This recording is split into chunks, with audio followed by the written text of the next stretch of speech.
10, 9, 8, 7, 6, 5, 4, 3, 2.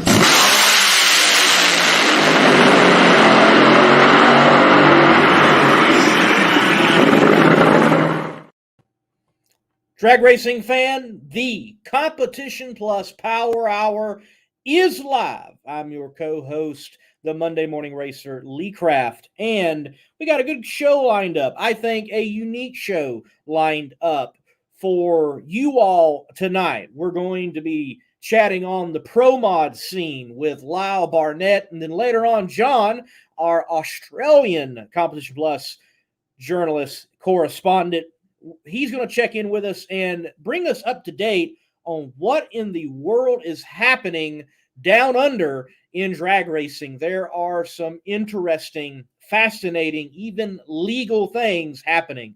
But briefly, I'm going to bring on my co-host, Slammin' Sam. Sam, where are you reporting from?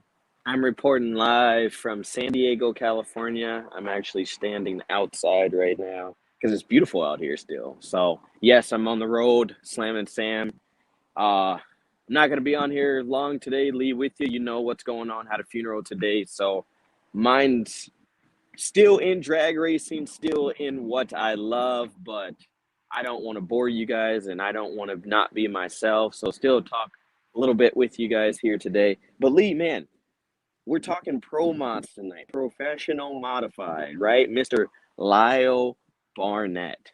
I mean, what a great guest he is, ambassador for our sport with what he's gone through from the no prep ranks, the no mercy stuff, and now being in the professional modified class of NHRA. Good guy. I've had him on my podcast. His story, like I said, is amazing. Then what's going down in Australia, so much to talk about there, with just how crazy things are out there. And then in the drag racing world, I mean, we're rapidly approaching, teams are rapidly getting to Vegas. Las Vegas is coming up here this weekend. NHRA this past weekend. The race in Bakersfield, the reunion. So, I mean, just a lot still in drag racing. People are saying drag racing is dead. It's this, it's that. But there's still a lot of stuff going on. So I'm excited about it. But what are you looking forward to, Lee? Well, man, look, I do want to answer Stan's question, and Stan, thank you for chiming in. He's like, hey, will you guys be in Vegas? Stan, no, I will not be in Vegas. Sam, what about you, sir? The way it's looking right now, after, again, thanks to the great folks in drag racing, again, Bobby Bennett, to the Ashley crew, the Justin Ashley team, the Davis Motorsports team, with a little bit of help from them. I got a call from Justin earlier today, and he says, brother, I know you're going through a hard time, but you're in San Diego, make the trip up. So I will be down there for probably 2 days, 3 days of watching drag racing. Don't have all my equipment here, but I'm still going to take it in and enjoy what I love. So Stan, if you see me walking around and about, say hey, say what's up. But I will probably be with the Ashley's crew as they are helping me go to that race along with Bobby Bennett.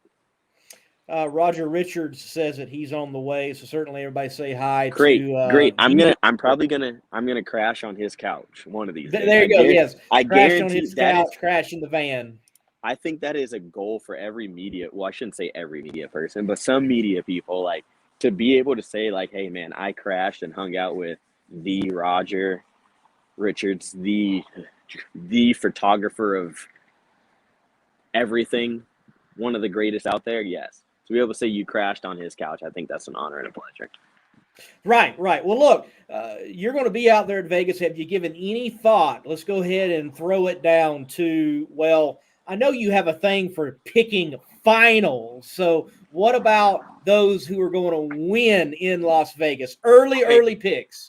So do you want me to pick so I have a thing. I think it's a new way of doing it. Instead of just picking the winner, I like to pick the final round. It's like picking who's going to be in the Super Bowl. That's the way I look at it. And if in the comments, I can't see them, but in the comments, if I'm wrong, please tell me. But I would rather pick who's going to be in the final than who's going to win. You know, I mean, I'm giving you my two choices of who I think is going to win the event. Always biased against a couple of drivers. I think there's a couple of drivers that are coming on really hot since we're doing our picks early in the show. Let's see who's going to all be down there. ProMod's going to be down there. The guy's coming on the show, a good friend of mine, Lyle Barnett. If he's going, I think he's going to win the ProMod class. I'm calling it. I'm not picking. I'm calling that one. Top Fuel is up for it's up for the ranks, but I'm just gonna say it. I'm gonna go on a limb right now, and I'm gonna stick with my two favorites. Someone's already saying Torrance, and I'm not going Torrance at all. I'd go Torrance in Pomona, but not Torrance in Vegas. I'm actually gonna go against my better judgment with Justin Ashley, but I'm gonna go Antron Brown is gonna win Top Fuel. Matt Smith, that one I don't know. I think it's either Matt or Angie there, because I think Angie's got a little comeback just because of her story and her history there. I'm gonna go Angie there, Angie Smith there in that class. Of course, I got to go with my home girl, my Vegas choice anytime. I'm betting on red. I'm going Erica over Greg in the final round. A little bit more controversy there. And then here's the changeup lead. And this one, and I can honestly say I've thought about this pick, and it's up on the screen right now. I'm going J.R. Todd. J.R. Todd has busted his butt. He is going to pull off a funny car win in Vegas, which is going to mean so much. Halloween, I hope his crew is dressed up.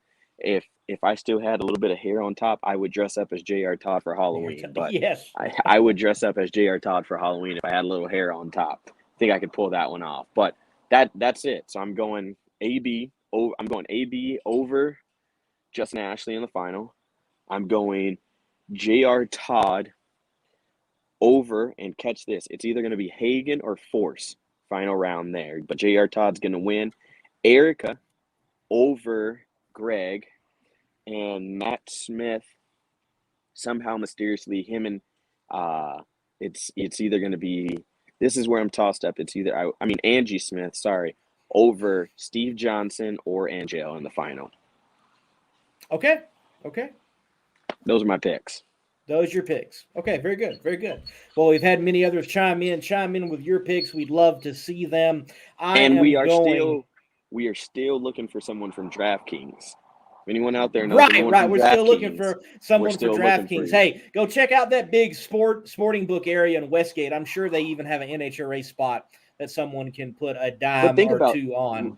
Lee, think about it. If people came to the Competition Plus Power Hour to sign on to their Competition Plus DraftKings account,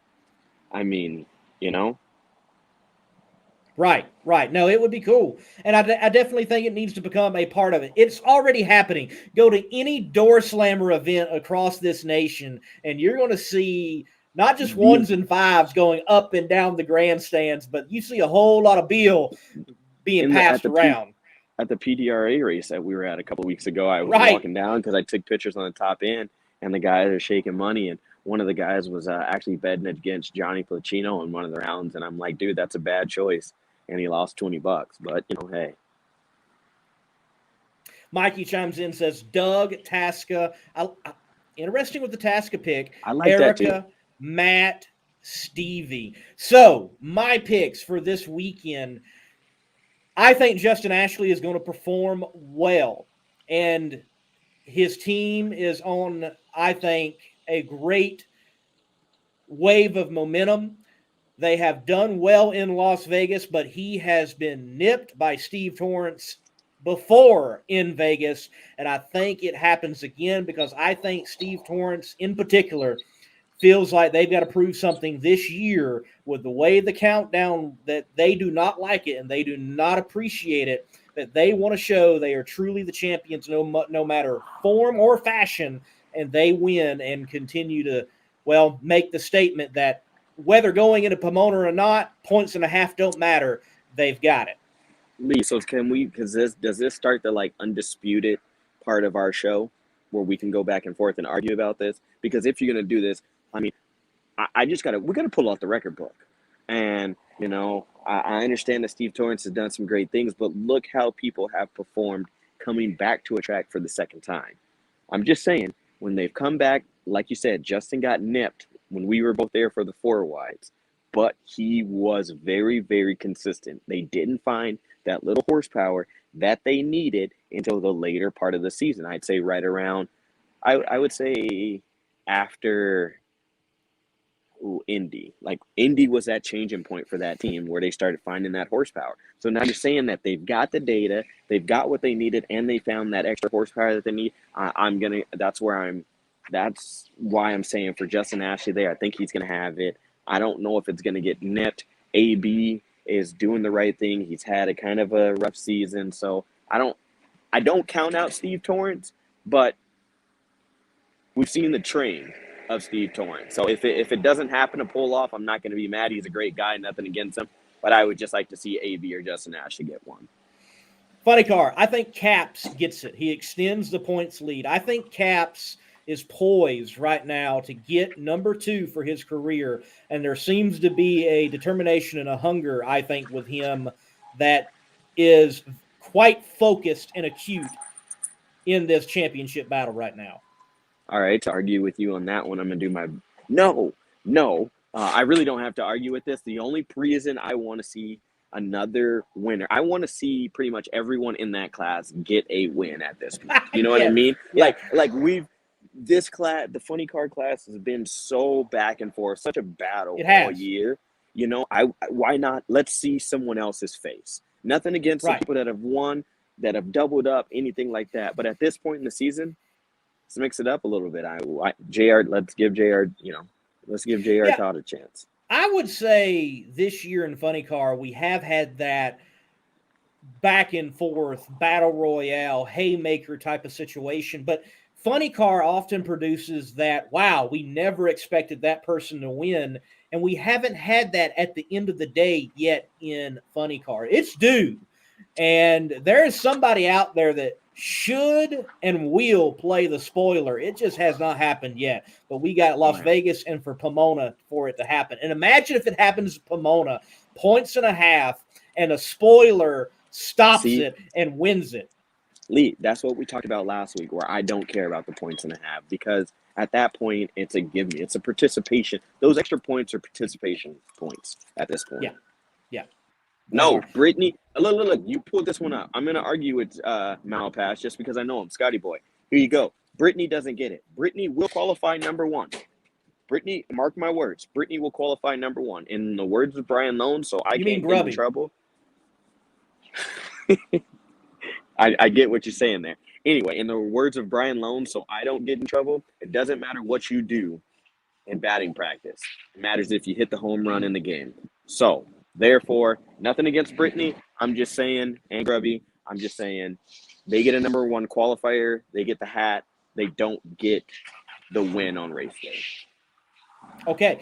My pro stock pick, I think that the Rookie of the Year battle, Dallas Glenn knows for him to pick up that ROY, Rookie of the Year award, he needs to put another win in the win column. I think Dallas is going to win it. I think Dallas is gunning for another win to go ahead and try to pick up and make the case that much stronger for Rookie of the Year for him. He's going to be gunning for it, and I think the entire team for him will be gunning for it as well. How do you bet against Red, Lee? How? When the stacks are against you, how are you not putting your money on Red? Didn't you watch the old Tom and Jerry? Didn't you watch the old Looney Tunes? You always put your money on Red. Always. Well, that's all I'm saying. I'm putting it on black. There ain't a number 1 on that car. And there's a number 1 on the other car for a reason. That's all I'm saying. That is true. That is true. Comeback Can-Am wins, coming from 13th place already. 13th position already this year to win it on a whole shot. I mean, history. You know, everybody, you look at the history of the sport. Just saying. But I may be biased. But, okay, next. I would have to say it's going to be Matt Smith in Pro Stock Motorcycle. I think there is something that he wants to prove. And I believe we got that sense even like buying a Suzuki for next year. Something to prove. The man's got something to prove all the time. No, shout out to our buddy Darren. We were on his show I think it was Thursday, right? Or Throwback Thursday, yeah, last Thursday when I was on the road yet again. But I think Matt's gonna make one of those Suzuki sound like the Suzukis that we heard back in the day. I mean, I don't know how he's gonna do it, but Matt, you can't count out Matt. But I mean, there's some others in that class. But like you said, with going with history, I agree. But I want to see his wife get that win, especially after sitting out a week, especially after winning that race before. Why not double up? There you go. There you go. All right. Well, look, man, we need to get Jeff. No, you forgot one class. Oh, and it's a professional class too. It is a professional class. It's a professional class. It is a professional class. Except so anyone that's listening, sadly, put them up on the stage too this weekend. Pro Mod. Gonzalez puts the cherry on top of the championship, and he wins. Nope. I can guarantee you that elite team, that modern racing team's got a full case, and you can ask him about this Lyle Barnett of Yingling beer that they will be pouring on top of a good old Wally here this weekend. All right. Well, folks, look, Competition Plus, let me remind you right before we get Jeff Arend on, after this show, go by the YouTube channel, check out Legends, the series, the Kenny Bernstein episode. It is out, and you can view it on the Competition Plus YouTube channel. And at this moment, we will take a break and give a word from Competition Plus Apparel, the swag you need to wear at the drag strip. Get your CompetitionPlus.com apparel today. Whether it's our nitro-burning funny car design or the vibrant door slammer design, we have the swag to show you are always in the know. Get yourself a hat too. And we know not everyone enjoys wearing a mask, but if you must wear one, at least wear a good-looking one. Check out the new CompetitionPlusApparel.com for the latest from the place where you have trusted for your news on the internet for over 2 decades. Jeff Arend, man, how is it going today? All good.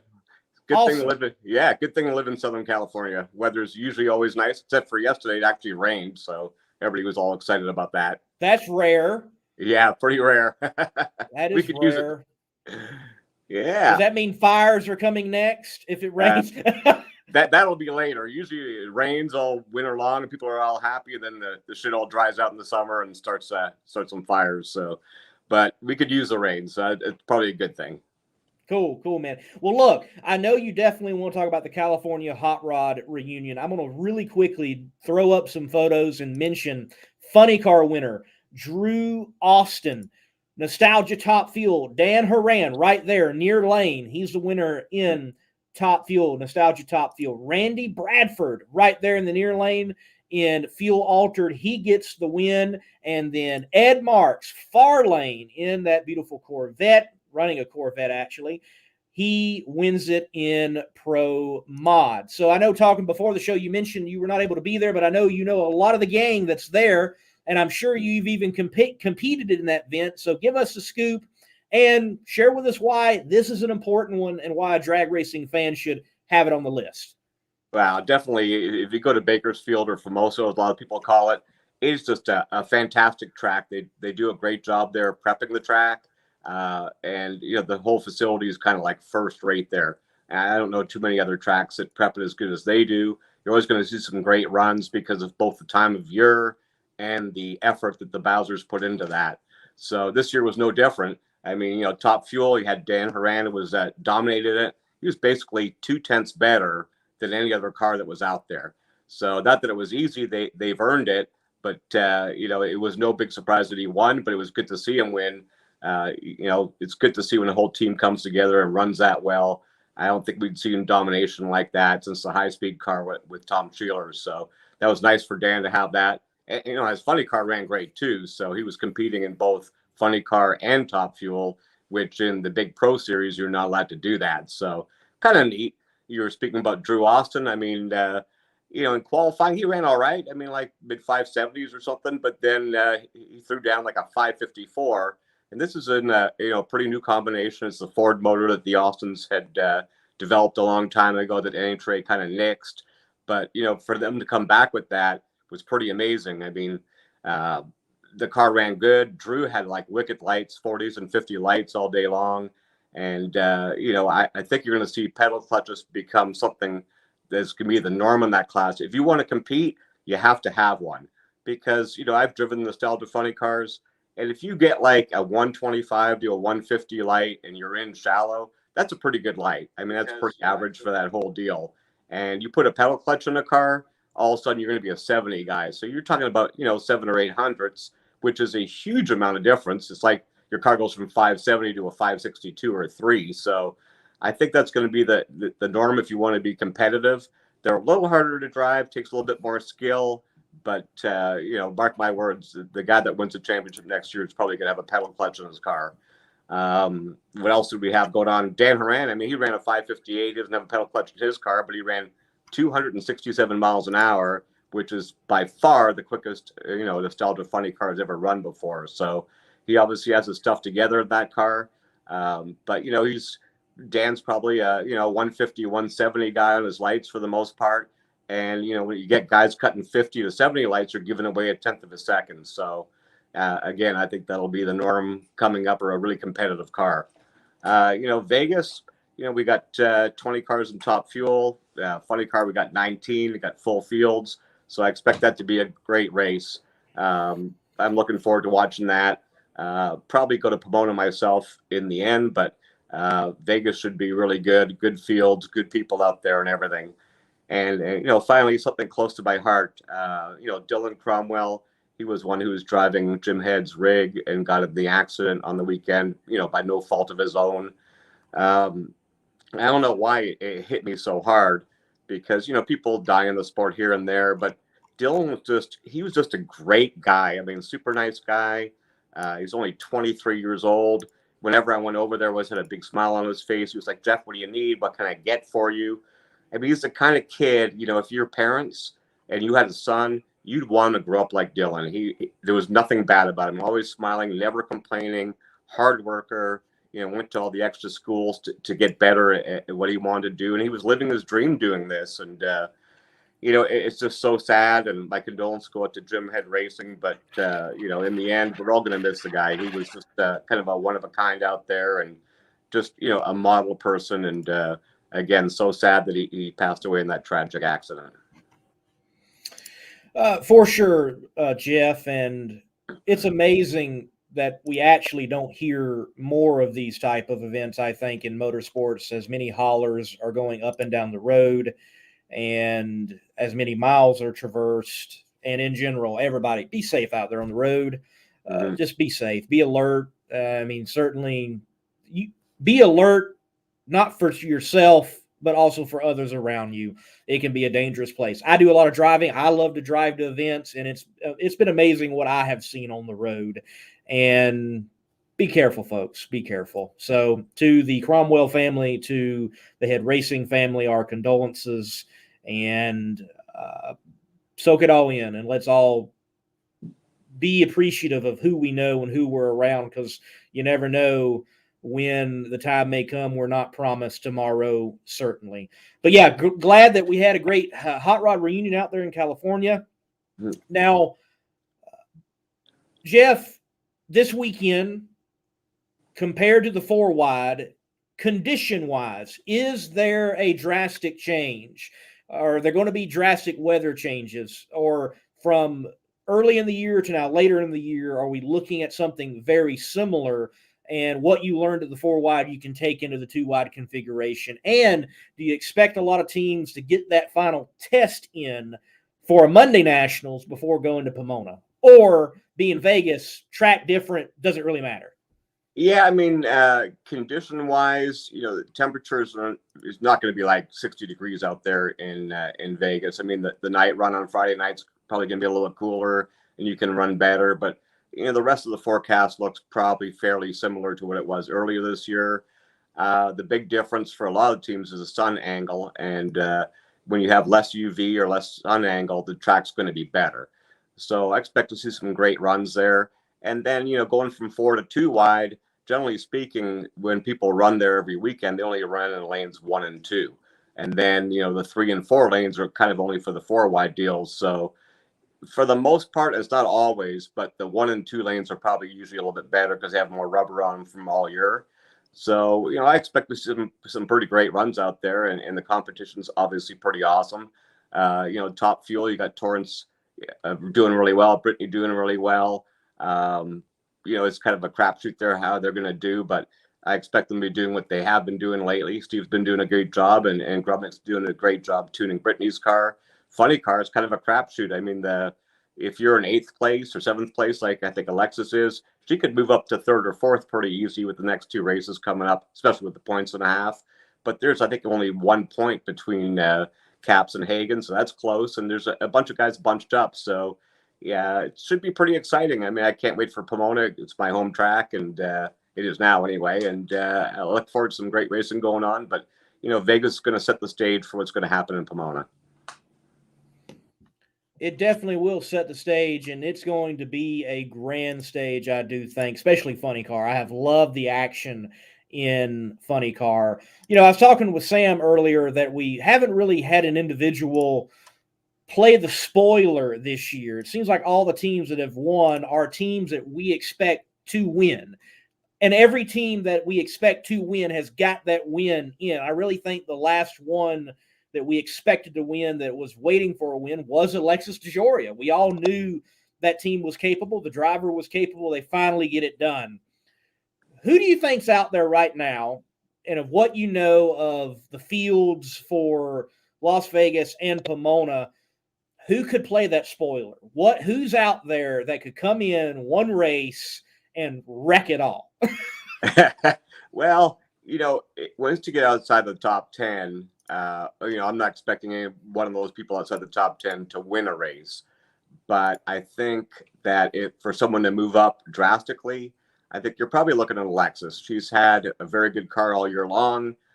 When she's driven well, maybe the car was a little off. And when she hasn't driven well, the car's been great. So it's one of those things, and I've been through this before. It's just all timing, So I think the fact that she got the win in Bristol is going to give her a lot of confidence, and I expect that car to do well. I mean, it's definitely, I would think, a top 5 car, and should be doing a little better than it is now. So I think with the extra confidence thing, she should be able to move up quite a bit. But like I said, in Funny Car, I'm not seeing someone out of the top 10, winning any races or really upsetting a lot of people at the moment. Yes, it's a long shot. I definitely do hope we see something of that effect. It's the only thing we're waiting on in Funny Car. I mean, it's, I don't know. We need to see someone like complete a run and the body blowing off and they still win or something. I don't know. Anything can happen in Funny Car this year. It seems like it has been wild for sure, and has proven why so many people love Funny Car even over many other classes that are out there. Well, look, Jeff, if you can hang with me a little bit longer, I don't have any other guests in, so we'll keep chatting up drag racing and see where it all goes. And hopefully I have a guest come on and it works out, or I've got to figure something out. We're going to be taking a lot of fan questions, and we need the fans to chime in. So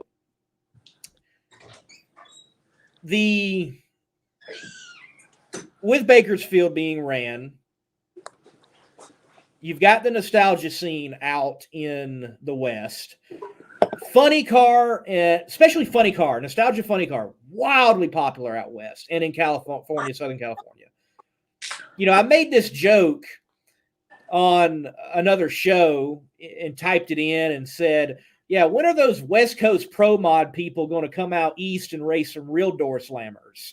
Why is it that Pro Mod just doesn't seem to be as popular out West? What's the trip up? Yeah, I'm not sure. I think it's probably the number of races that go on out on the West Coast. Obviously, there's a lot of nostalgia cars, like Funny Cars out here, but they have to abide. Most of them have to abide by the Heritage Series rules, which they're tough rules. I mean, the 21-gallon pump's a big deal. The 671's a big deal. And to run those cars hard, it hurts parts. I mean, I've been with one of the best teams, the California Hustler, with Ronnie Swearingen tuning it, God rest his soul. But they're not easy on parts, and the maintenance is pretty well what a big show car is. So it takes a lot of effort, a lot of parts, a lot of teamwork, a lot of people to make the cars run well. And for what you win, just like in any other kind of drag race thing, they don't really get paid all that well. East Coast guys, seem to be like Midwest and East Coast seem to have more like the Funny Car Chaos deal, which is obviously a little cheaper to get into. You can run a bigger pump. You can run pretty well in that class and not have to do, for sure, not as much maintenance as a heritage legal car that's going to run 570s or better. So I think that's kind of a big point. Both series are great. Heritage deal is, it's going to be way more competitive, I think, because everybody's on the same rules. Where the Funny Car Chaos, you can get a guy with a big show car in there and, basically dominate if you wanted to, or have something that's faster. But it's funny in that class that the guy that runs the alcohol car does even better. So track prep comes a lot into play in track conditions. And for the most part, Funny Car Chaos tracks aren't prepped the same as NHRA national event tracks. And that's a good thing. It's kind of evens the playing field out a little bit, makes it fun. And it's a lot cheaper to get into if you can buy some old big show stuff and throw a little bit bigger pump on it, not hurt parts, not to put a clutch in it every run, and actually be competitive. So, both deals have their positives and their negatives, but it's fun to watch. And as long as people are out there racing, I'm happy. Well, I did see Lyle Barnett pop in briefly, and he's back out, so we'll wait for him to come back in. But Lyle will be here, apparently, ladies and gentlemen. And yes, Jeff, I do remind Dale every now and then when I see him, Dale, the alcohol car won. Yeah. Referring to Nitro Madness. He was on rails all weekend, and all the chips were in on Dale winning. And then that burp after the burnout to get the card reversed. I'm like, that's enough. That is enough right there. And sure enough, I mean, if it was a quarter-mile race, he would have won. He would have caught him. But there you go. Yeah. Just goes to show you never know. You never know. You don't. That's what's so great about Funny Car Chaos. It really is. So 2 last questions for you. They're directed to you, and I'll combine them. So Stan asks, what do you know about the 2022 races having 3 or 4 qualifying sessions? And then Kroger sucks. Wow, he really doesn't like that grocery store. Kroger sucks 45. What are your plans for 2022? There you go. So from what I've heard and what we saw in Dallas, I think that the plan is to go to 4 qualifiers again in 2022. Though I haven't heard this officially, but I think that's what the plan NHRA has. It'd be good to see 2 qualifiers on Friday and 2 on Saturday again. I like both formats too. I mean, sometimes you only get 3. It makes the independents have a little bit more of an advantage, I would think, because sometimes the big teams need a few more runs because they're not trying to run 410 or 420 and just get in the field. They're trying to run faster. But I've heard that it's probably going to go back to full qualifying deals, 4 of them, and full payouts. So that's good. And hopefully the payouts go a little higher. They've been kind of stagnant for a while. And obviously, as we all know, inflation is there, and rental cars, hotels, flights, they're just crazy right now. They're probably, a time and a half more than they used to be, if not more than that. As far as my plans for next year, who knows? I mean, I never really know. I only know that I'm going to be driving the car when they start it up and I'm sitting in it and I'm belted in. So I like to do some races, but you never know what will happen. I mean, the Russos from Australia, I think they're just chomping at the bit to get out of there, but they've been stuck there for quite a while. So that's kind of limited my races, but you never know what will happen. Hopefully something good happens, but if not, I'm happy to watch, and I enjoy drag racing a lot. All right, Jeff. Look, man, we hope you definitely do find some rides next year, whether that's nostalgia or in the Big Show Funny Car. And thank you for your time. Thank you for your perspective, as always. And whenever I see you at the track next, I look forward to it. Sounds great. I'll talk to you later on, Lee. Take care, buddy. Take care, man.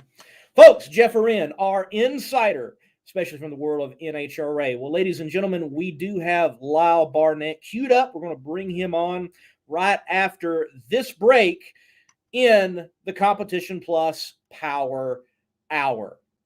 In the race for quality, there is no finish line. Jerry Bickle Race Cars is a one-stop chassis shop for drag racing performance parts and race components. For over 50 years, Jerry Bickle Race Cars has been an essential part of racers' plans for building world champion race cars. Our parts department is stocked with every part a racer might need. Log on to jerrybickle.com for more information. We build anything with doors. jerrybickle.com. Lyle Barnett, how you doing, man? What's up, man? How's it going? Doing well, doing well. Great to have you on the show. It's good to talk to you. I know my co-host would definitely love to be chatting with you, but he's got other family circumstances going on that has barred him from being here the rest of the night. But I do understand you had a great podcast with him earlier this year with Sam Smith. So, folks, check out the podcast on Out the Groove podcast. Lyle was on there. But you're right here on the Competition Plus Power Hour. It's good to have you. And, well, first off, congratulations, man. Thanks, dude. A arc that you have been through. And, you know, I know a lot of people were rooting for you. Some people don't know who you are, especially in the NHRA world, but they definitely do now. Right. But I want to give you the opportunity. I want to give you the floor. First off, for anyone that might not know you, give them the story. Give them the arc from, I'll say, tragedy to triumph to what happened years and years ago to winning in Dallas. Because I know for you, it's like comeback, honestly. Yeah, it's one of those full circle feels, you know. So we'll go back even farther than that because I actually posted a picture today on Tony Brown's Facebook. I won Rookie of the Year in 2008 in the PTRA, which is when I started drag racing. I ran 7.0 Index and Pro Tree Eliminator in a 4th gen Camaro with a 468-inch big block in it. And Dad and I did that for a few years. This was when X275 was really just becoming a thing, you know, like radio racing was unheard of, you know, and there was a few local series that started kind of firing up around here. The NDRRA, I think, National Drag Radio Racers Association. Yeah, that's it. And it was local here in North Carolina, ran X275. Dad and I built a 3rd gen Camaro with Tommy Kirk that owns MacFab beadlocks. Put the same, well, actually, we bought a 565-inch big block. This is when X275 was running 530s, right? So we get this car finished. By the time we finish the car, they're running teens, I think. We ran some 20s. We were always like a 10th and a half behind or whatever, you know? So when they went 490s, we went 50s. They went 480s, we went 490s, you know?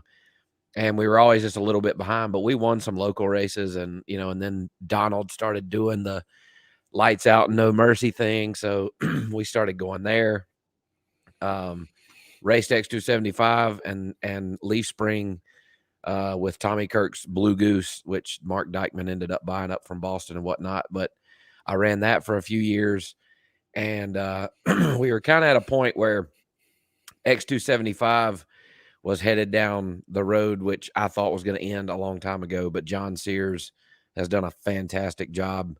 I have no idea how he's maintained and kept any sanity whatsoever, but that class is still hooking and booking today. They're running 4 teens now, by the way, you know, so, you know, just unbelievable. But we were kind of at a point where do we keep pursuing X275 or are we going to try? Because Dad and I always had goals, you know, and a vision that we were going to race pro modified at some point. You know, it was back then it seemed a little far-fetched because we were just so green and new to what it took to compete at that level.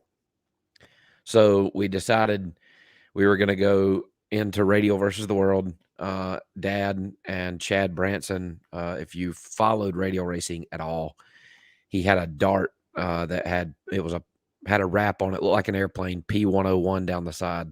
A good friend of ours, and they partnered up and bought the Corvette. So we jump into Radio versus the World. Did not run good the first few months, just trying to figure out, you know, a twin turboed alcohol, Hemi, and so later that year, we kind of started chipping away at it, had ran some 420s. The class had just broke into the threes then. So, we're 2/10 behind or so, but we're getting there. We roll into South Georgia, September of 2015. No Mercy 6, 4, one of the two. And Thursday night qualifying, I think. Thursday or Friday night qualifying. We roll up there. The car had been running good all day. We're like, man, we're going to throw a tune-up in this thing. And I was going to go my first 14, or possibly a 4.0. And 3/4 of the way down the racetrack, it loses an injector. We run dual injectors per cylinder, for twin 98s and an alcohol Hemi. It takes a crap ton of alcohol, crap ton of fuel, to burn it. So it drops an injector in number 8, torches between the head and the block. Perfect storm right at the driver's compartment. It was, I've got pictures of it somewhere, angled right at me. This thing had no true firewall. It had a true firewall, but where the transmission, bolts to the back of the block, the mid plate was not tied into the firewall. So it was just a Zeused in carbon panel. It was a skinny kid, a really nice car, but just it's not something, as drag racers, we are a reactive bunch instead of a proactive group. So nobody had ever experienced what I was about to go through, and since then changes have been made, thankfully. But so it torches out the back of the block, cuts through an oil passage, cuts the fuel line that ran back behind the intake, just perfect storm, sets the entire inside of the car on fire. And there I am at 100. I think we went through the traps at 175 or something like that, and I'm literally on fire. So 28 seconds later, I get out. I'm, 3rd-degree burns on roughly 20% of my body, my lungs, 2 months in ICU in the burn center, grafts on my hands, feet, my face, just a really rough road there for a while, but really it was the start of where I am today. I said it in my top end interview at Dallas, there are a lot of good people that got me to this point. I had a lot of support. The racing community is a very powerful and a wonderful thing. Lots of money raised. I could go on and on. We could talk about this for the next hour, but it really kind of was the platform, was a platform for me to stand on to really propel my career to where it is today.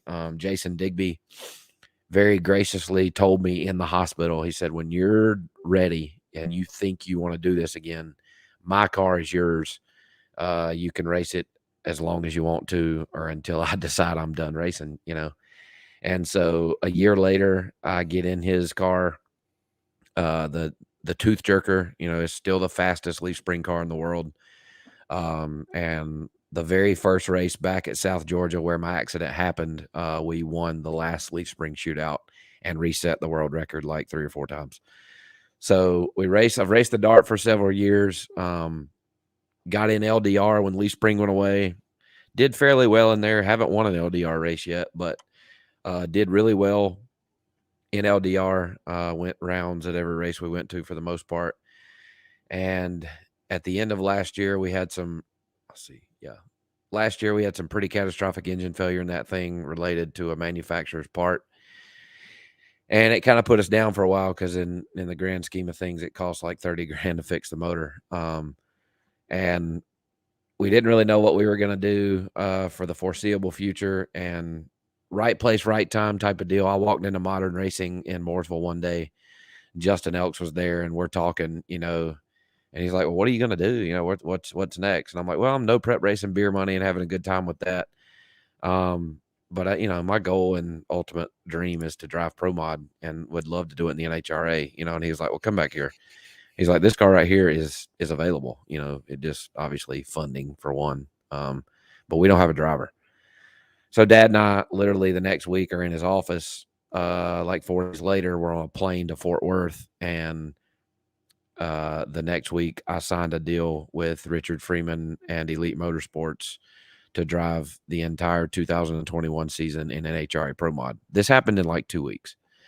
So, and they're like the next week, there's a guy at the shop. We're pouring a seat 2 weeks later, I'm learning, about the car and whatnot. The next month, we're testing in Bradenton, and a month later after that, we are at the Gator Nationals. Like, this shit happened in a hurry. We qualified 4th at the Gators. I slipped up and got beat on a hole shot in the quarterfinals. And then we had a pretty rough stretch throughout the middle of the year.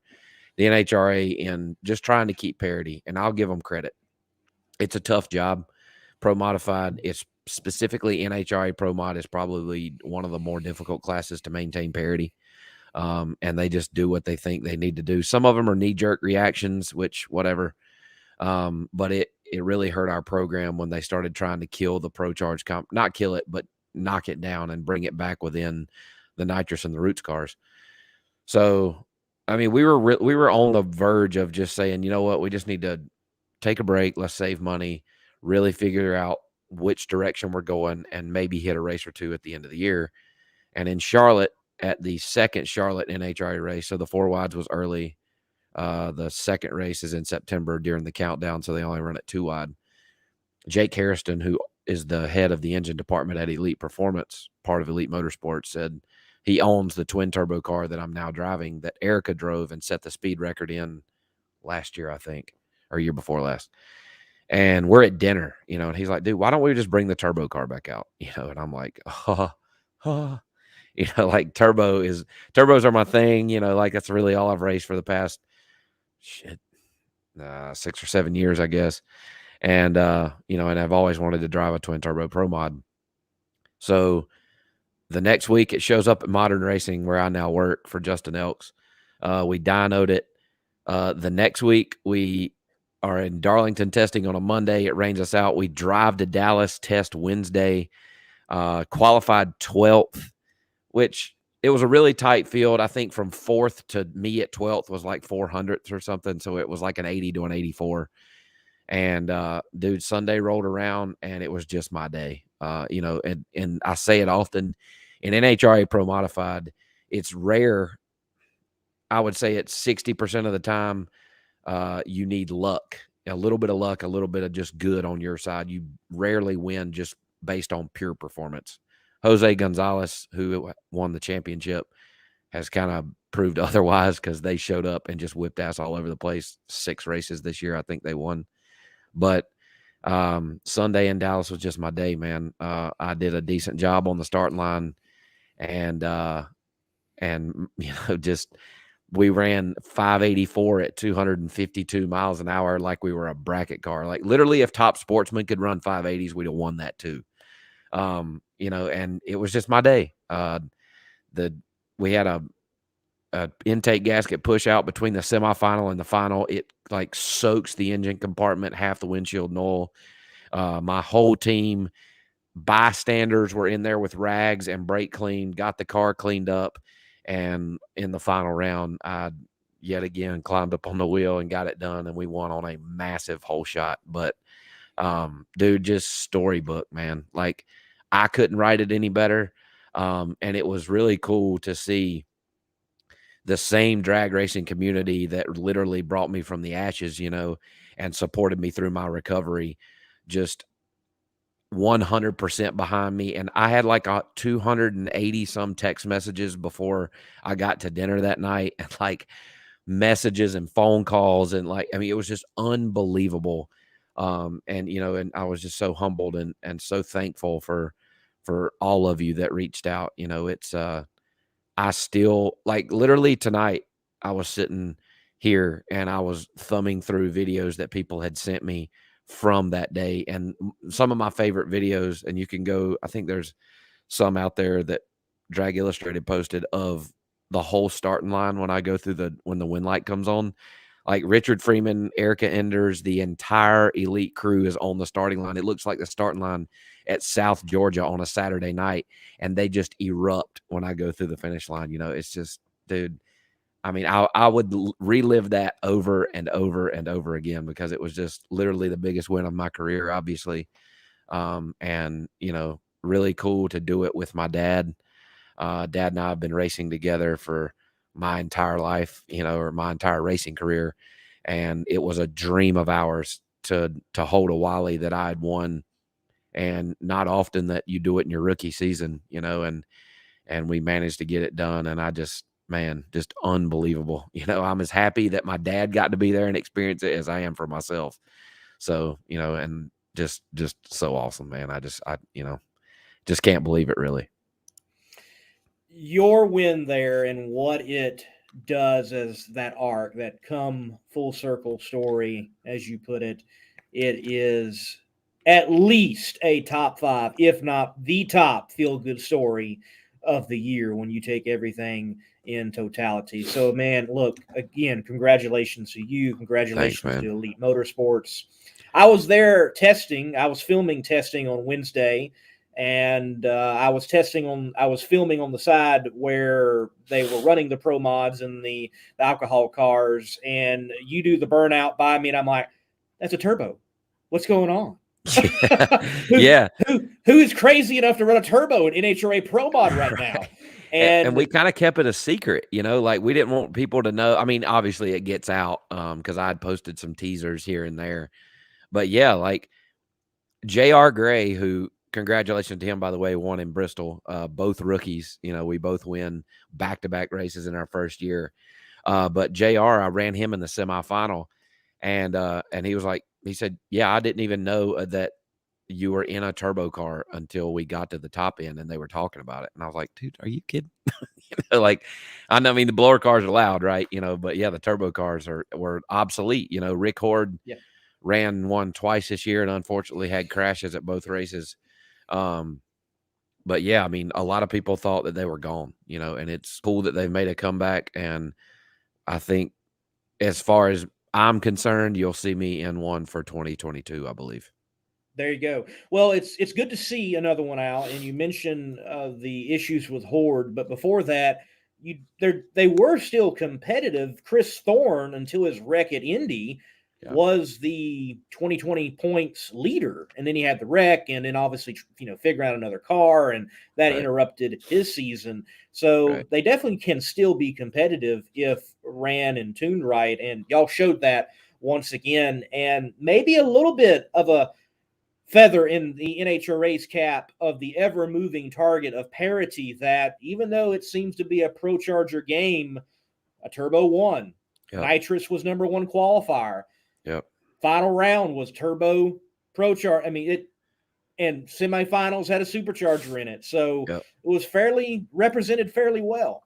There's a picture from the semifinals in Dallas, and there is a nitrous car, my turbo car, J.R. Gray's Roots Blown car, and Justin Bond's ProCharger car. They're all 4 combinations were represented in the semifinal, which is how it should be, right? You know, right. Ricky Smith qualifies number 1. JR from the bottom takes him out in first round. Let's see who. I guess it was Chad Green. Yeah, Chad Green was there in the semifinal. You know, so and that's I guarantee you, Lonnie Grimm, Ned Wallister, all of them from NHRA, when the pro mods rolled up for the semifinal, were just, whew. You know, like finally we seem like we know what we're doing, you know. But and like I said, they've gotten, dude, they have been the John Sears style target this year. Like they have been beat up, battered by anybody and everybody that has any say so, has MF'd them all year long about rules and whatnot, you know, and I've been one of them at times. I'm just like, damn, man, you know, like right when we think we got this thing ready, speaking of my ProCharge car, you know, it's another kick in the balls, you know. So, but, you know, when they're trying to, on the fly, trying to maintain, like you said, maintain the parity, it's tough, you know, and they just did the best that they could do, I think, with given what data they were being given. And that's a whole nother rabbit hole we could go down, right? Like they're dependent on us as racers and us as teams to give them usable and valid data so they can make these decisions, right? Well, if I'm running my turbo car and you're running a ProCharge car and they're going to make a rule change. All right, Lyle, we're going to make a rule change after Dallas, you know, and we need to see your data. Well, like any typical racer, you're not going to give them the real stuff, right? You know, and I'm not claiming that that's what's happened this year, but I am. Like, you're kind of going to give them just a little bit, but you don't want to really let them know really what you got stuffed away, because you always need a little bit in your back pocket for a rainy day, right? So it's the competitive nature. It just, that's exactly. the reality. And it's just a tough spot to be in, but definitely, it is what it is. Definitely. Yeah, I do not envy their role at all.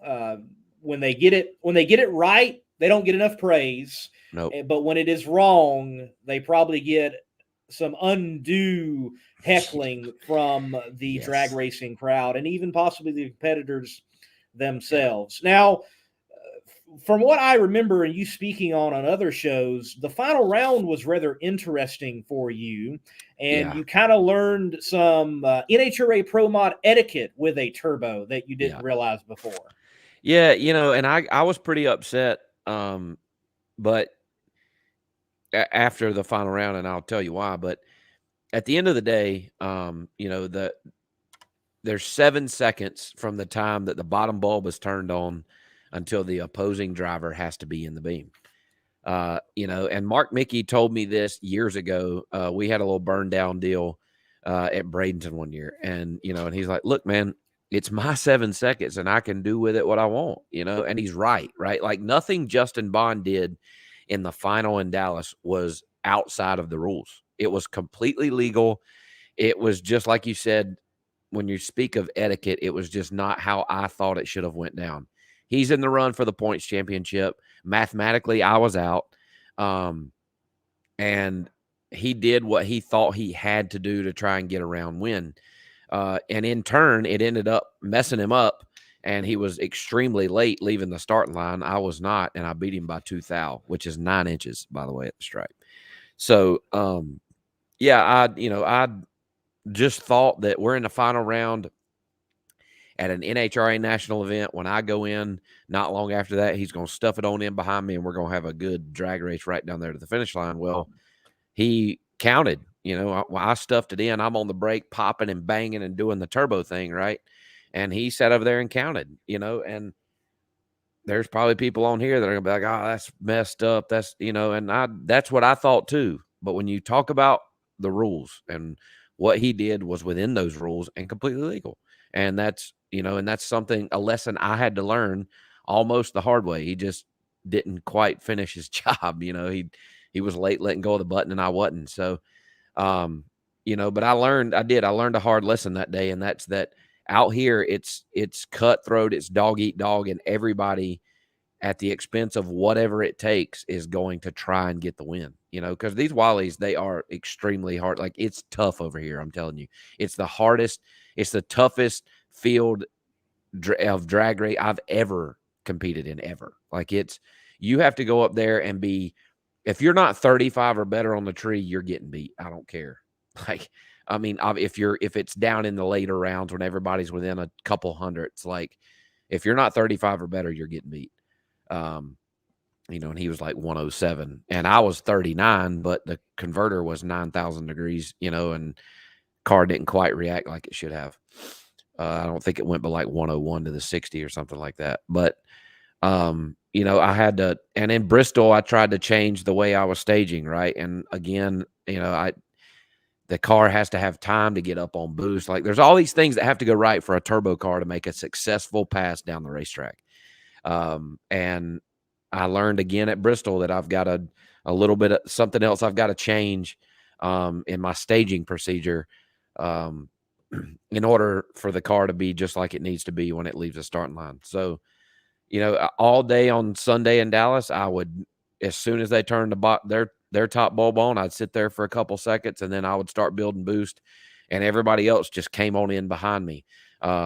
Justin, trying to win the race, didn't. And that was a lesson I learned. So moving forward, I know that now. I've had several conversations with previous turbo drivers who have since switched to the ProCharger that told me, that they experienced it, racing against such and such or whoever, and told me, what I needed to do, and which I already knew that, but they were just trying to let me know, and, that trying to help me out and keep it from happening in the future, so just a lesson learned the hard way, but we still came out on top, and it didn't end up mattering in the long run. So that was cool. All right. So we talked about NHRA. We talked about the win. Congrats once again. Even that etiquette with the line and the turbo. This crowd with the Competition Plus Power Hour is definitely, I would say, heavy on the NHRA side of things. But I find fascinating because I have attended many of them. I have filmed many of them, such as the thaw out back at Darlington earlier this year, the no prep, especially the back of the track racing type of scene. And that's within your wheelhouse, a very famous car, Beer Money, going out there and winning a lot of races. So talk about why the no prep scene is so popular today. And I know a lot of people say they hear no prep and they automatically think no prep kings, but there's a whole other crowd of no prep that is like the modern day hot rodder almost. Yeah. Why is it so popular, and why are people across the board gravitating and resonating with it? Well, I think that just like when I was talking earlier about my X275 days, you have heads up drag racing locally, which everybody wants to do. Like I applaud and still appreciate and still enjoy bracket racing. Like it is what keeps the lights on at racetracks across the nation. Like your once a month heads up little small tire shootouts or quick 8 shootouts, pro mod stuff is not what keeps the lights on at drag strips. Like it's your weekend warrior bracket racers. But for heads up racing, it as a class is created and people start, building cars and coming into the class, it doesn't take long before big money starts weeding out the bottom half, and in about 5 years, usually series like that just kind of dissolve. For the no prep scene, first and foremost, it is extremely cost efficient for the racetracks. There's no glue involved. There's no riding the tractor up and down the track to prep it. Like the racetracks, if anything, they have to unprep. Some of them do. Some of these tracks are just leaving whatever's left over, and this is what you got, guys. They'll broom it off, go have fun. But for the racetracks, very cost efficient. They can open it, run everything normally, and literally just saved thousands of dollars on glue and diesel fuel and what all it takes to prep a track, even for a bracket race, but especially for these radial races. They don't have to do any of that. The unfortunate side of it is a lot of these no prep races, it's a bunch of backyard built hodgepodge shit, and they tend to oil the track down. So there's some kitty litter involved, but whatever. But for guys who still want to race heads up and just don't have the budget to compete in these heads up classes, the surface is the equalizer, so you can take 2,000 horsepower out there and you can take 1,000 horsepower out there and meet somewhere in the middle, because the track is just not good enough to use 2,000, but maybe you use most or all of the 1,000, and if you can 90% of the time, if you can go A to B, you can win these no prep races.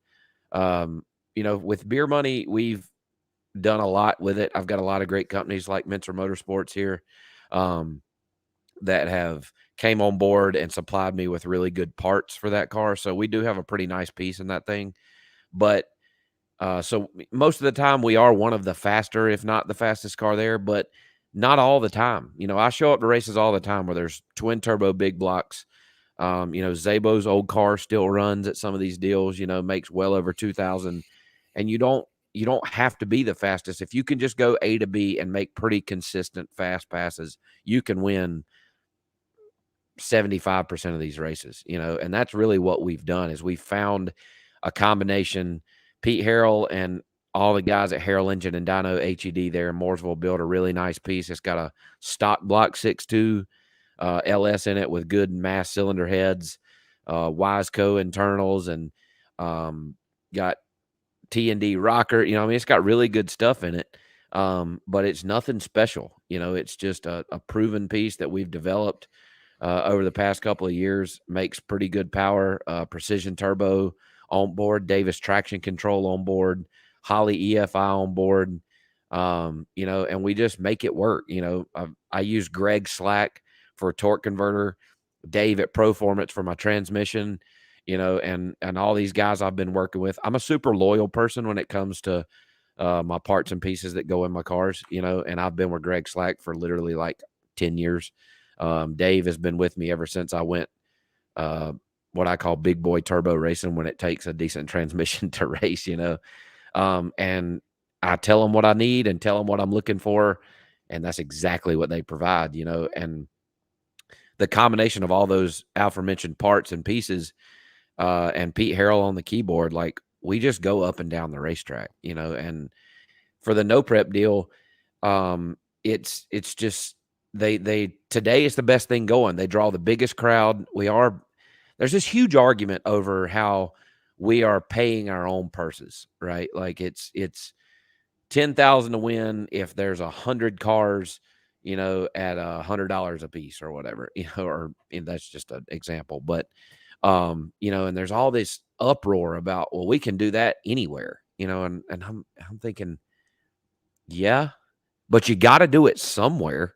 Like, let's just say they're mad at racetrack A because, well, we're paying our own purse, so we're just going to go to racetrack B and do the same thing.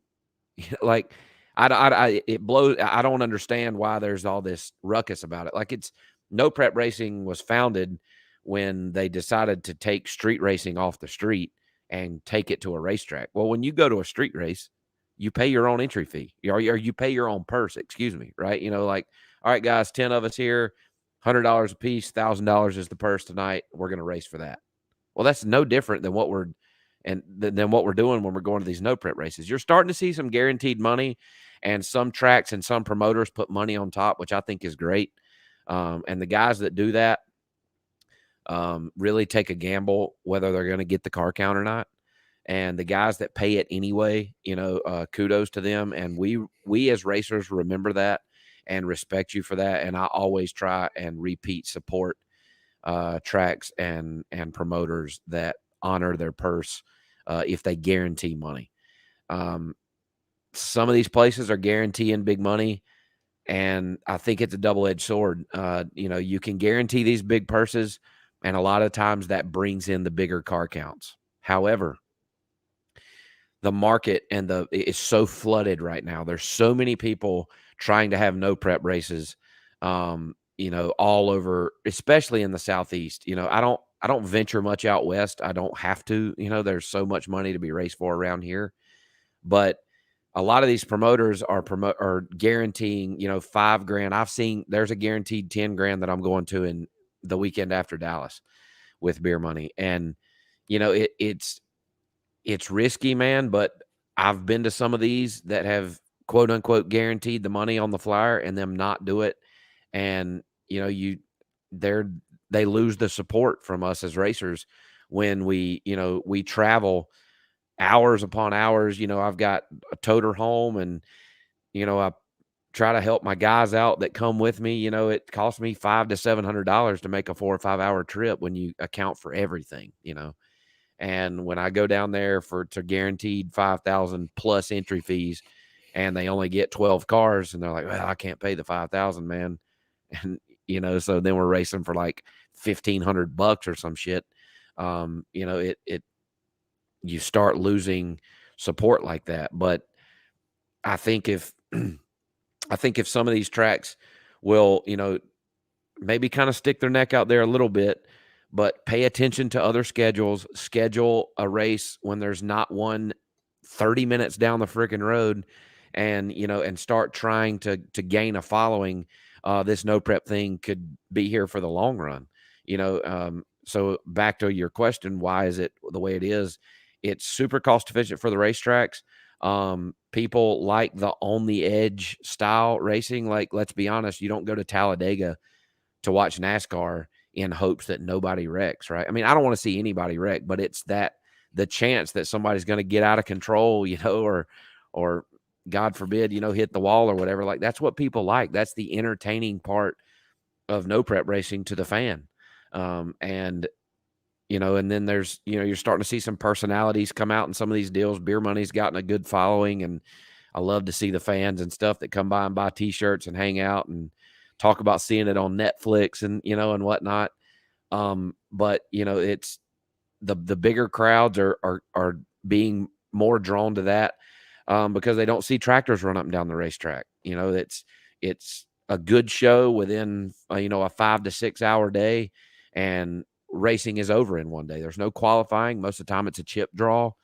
And it's appealing to the fans when they can come and watch a race in its entirety and to completion in one day. They don't have to get hotel rooms, none of that. They can spend an entire Saturday, bring the family, usually about $10 to get in, $20 to get in.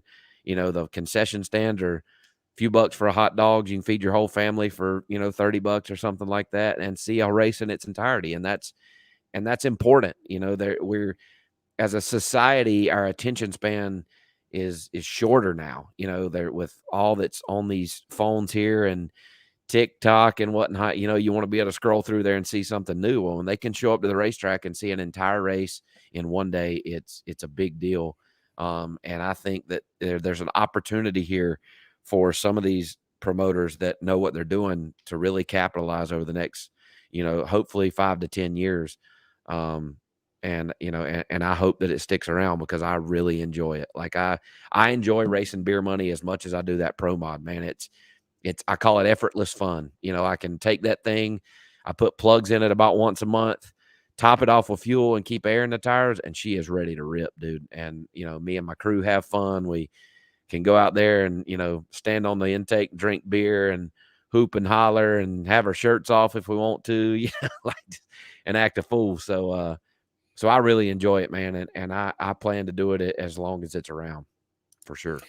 Yeah, I know Corey Stamper put on a great thaw out there at Darlington and the back of the track program there, and Rockingham has a great program. And look, I think it behooves a track to say, let's use both sides of our asphalt for racing and for being profitable and bringing in a whole nother crowd. Those crowds might play off of each other. And then you start sprinkling in a concert here or there. Boom, you got your whole entire year covered, and you're not banking on one particular type of crowd or racing to bankroll you. So I think it is definitely advantageous for sure.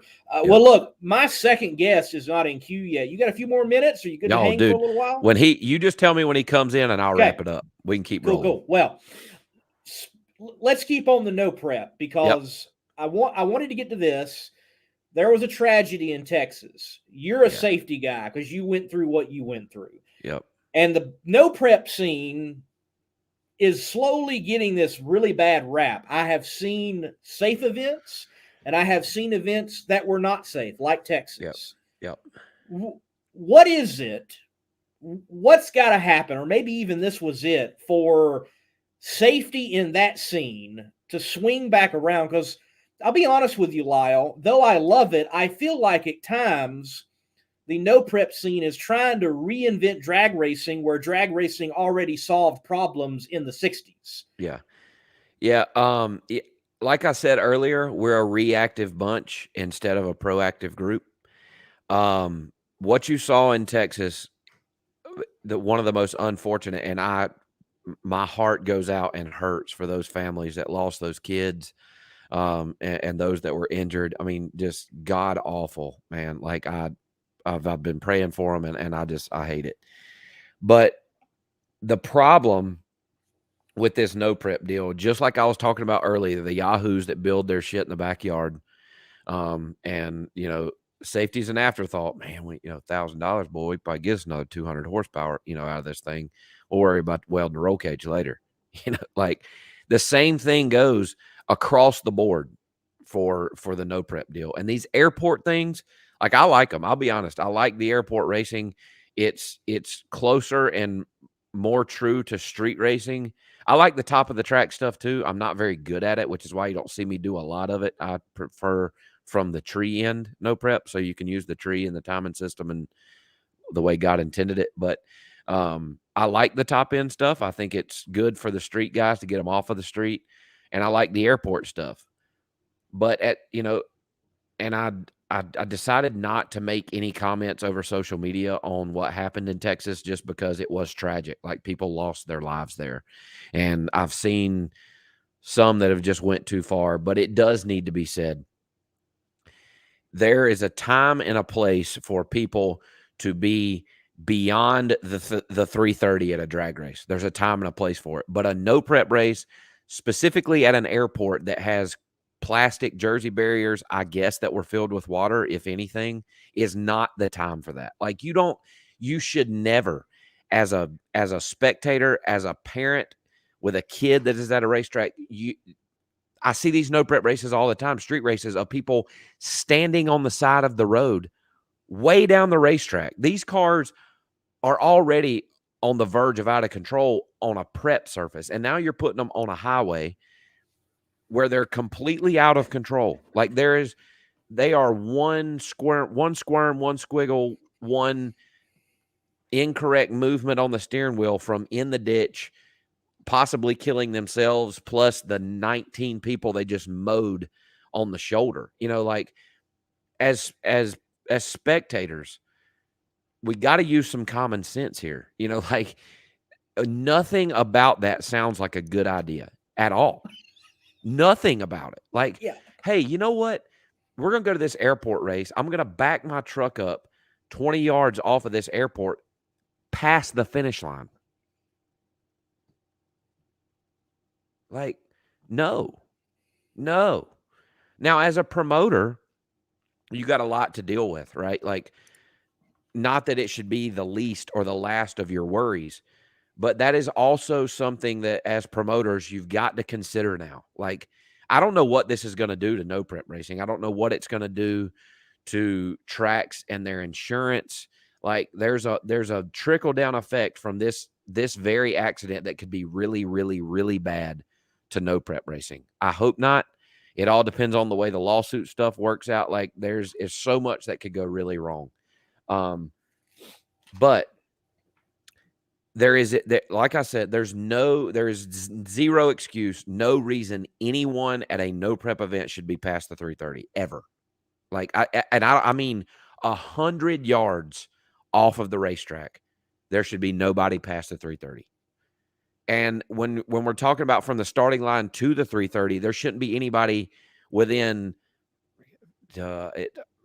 probably 40 yards, right? Like, and there's got to be some kind of true barrier if there's going to be anybody past the starting line. Like, unfortunately, you're going to have to set stands up, like perpendicular to the racetrack and just let people watch them from behind. But if you're not going to have any safer barrier, any concrete barrier, anything, then nobody should be past the starting line. And I've been to all kinds of street races and all kinds of races like this, and I don't stand past the starting line. Like, I'll stand beside the car, but when, like, not down there, I mean, it, like, I hate to say it, but what happened in Texas happened because people just didn't use their brains. Like, you got to be more conscious about what's going on and think about it. Like, when some of those people are standing on those tailgates, how the thought never crossed their mind. Like, well, man, if a car's out of control and comes barrel rolling through here, what am I going to do? Do you have an exit plan? Right. And I don't know what you do. I mean, you have to start just banning people from being past the starting line at stuff like this, and it makes it hard to have a big spectator crowd because it's hard to see, but you can't bring those people back, like, they lost their life and it was carelessness, really, and I mean, I hate to say that because these people are gone, and I'm not trying to disrespect these people. But dude, like, I just don't know what people expect to happen if things go wrong, and things go wrong. Like, the best drivers in the world wreck, that they crash. Like, it just happens, and I don't even know what to say about that. Like, what do you do? I mean, you can't do anything now, but I mean, like I said, I just don't know what's going to happen from this point forward. Like, what happens? Are there no more airport races now? Is top end racing gone? Like, I don't know, man. I don't know. Yeah, I mean, the ramifications definitely we will know them over time, and I I can see them being severe, as you mentioned there. No more airport racing, and utilizing those airports have been great. And some of them as in the case of Brockport, New York, the airport racing there was another way for the airport to make some funds. Yep. It was an operational airport. It was a live airport, and we'd race on the taxiway. Yep. And it was another way for them to make some money. And there's a safe way to do it. There's not a safe way to do it. I know at Corey Stamper's event, I would see people get up on the walls, and Corey's like, "Get off the walls, or I'm not running these cars." Yeah. Those type of things. Corey's one of those promoters that I respect, and that I try my best to go to any and every race that he has, with the exception of the thaw out stuff. We just don't have our top end of the track game figured out yet. But he's one of those that he will. Like I've seen it. Corey will stop a race. Like, we can sit here for the rest of the night if y'all want to, but until everybody backs up, makes a hole, we're not running anymore. And that's what you have to do. If you got to piss people off, but they need to understand, and you need to make it known that you're doing it for their safety. You're not doing it to be an ass. You're not doing it to, for any kind of control reason or whatever. Like, you're literally doing it for their safety, and most people will understand and will, do what you're asking them to do so that the race can continue. But from the pictures that I saw from the Texas deal, like, that wasn't a thought. I mean, there were cars lined up side by side. They had tents up, chairs out. Like, that was, I guess, recommended, like, hey, yeah, going down there and park off. There's a nice taxiway right there. Set your tents up past the finish line. I don't know, man. I wasn't there. Don't know anything other, than that people tragically lost their life. So, but like you said, the ramifications and the trickle down effect from that may be bad, so we'll just have to see. Maybe. With all that being said, ladies and gentlemen, take care of yourselves at the track, whether it's no prep or it is a prepped event. You never know where a car is going to go. You never know where parts and pieces are going to go. I remember seeing a belly pan come off a Pro Mod and go into the stands at Darlington. No one was hit. That was a PDRA race. Normal prepped event. You never know where stuff may go. Oh, yeah. Me, when I go and film and I'm on the track, I don't like being on the wall, but sometimes, like at the World Door Slammer Nationals, my camera wouldn't focus with all the people on the line. I had to go to 330, and I had 2 compact cars come at me. Those compact guys are nuts. Dude. And they're as fun to watch as anything else, just based on crowd reaction and their crew and the announcer. Like, that is some of the most entertaining racing you can watch. If you've never watched import, and I don't mean like your Mitsubishi Eclipses from the inner city. Like, I mean real deal import racing where they bring containers full of Toyota Corollas from Puerto Rico, like, that shit is awesome. But yeah, when I was at Bristol in the Pro Mod last weekend, an odd time of the year to run at Bristol, right? They usually run in June. Yep. So the air threw everybody for a loop, and there were Top Fuel and Funny cars blowing superchargers off like it was their job. And we were just past the finish line, and about, I don't know, 20 yards from the track, probably, concrete wall, grass, and then a fence. But multiple times our trailer was hit by parts off of a supercharger explosion, like, for real. Yeah. Like, and that's at an NHRA. I mean, and nobody was hurt or anything like that. And it wasn't like there were Scud missiles coming in there. It was just pieces of carbon or whatever, but push pins and stuff. Right. But another example of that, South Georgia, No Mercy, just a few weeks ago, Matt Bell had a turbo come apart. The exhaust wheel came out of the exhaust, shot out of the racetrack, through the front windshield of a motorhome, and ended up in the bedroom in the back. Like, I'm not lying. This is for real.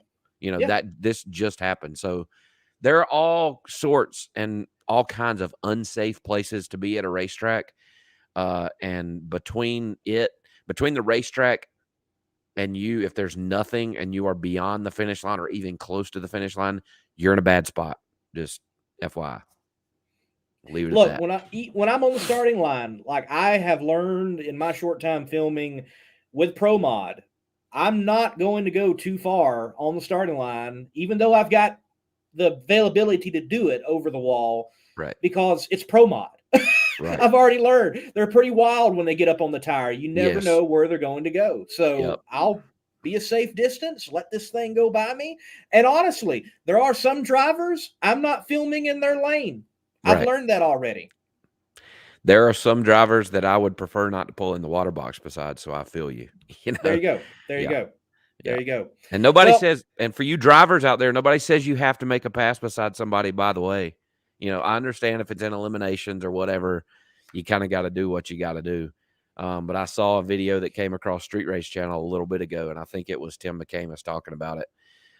You know, and he's like, dude, nobody says you can't put the car in reverse and just not make the pass, you know, and you just, there's across the board, you just got to be smart, you know, like in today's day and age, everybody's making bukus of horsepower for not a whole lot of money in comparison to what it used to cost, you know, and there's people out there that shouldn't be driving 200 horsepower cars that are driving 2,000 horsepower cars, you know, and you got to be smart and, you know where you're at and use your brain a little bit, you know, and I think we would be a much safer sport, you know, so. Definitely. All right, Lyle, look, last question for you. I appreciate you hanging with me. With all that you went through, what was it about racing, or what was it internally in you that you needed to prove to yourself to do what you've done? Man, you know, my dad and grandfather were drag racers back in the day. You know, so I was born with it, you know, like it was in me.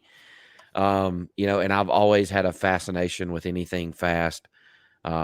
You know, and I didn't care when I was young, you know, like I had fast, you know, racing four-wheelers and stuff like that, you know, and actually had an interest in round track racing before drag racing. It was really because my best friend growing up, that's what he did.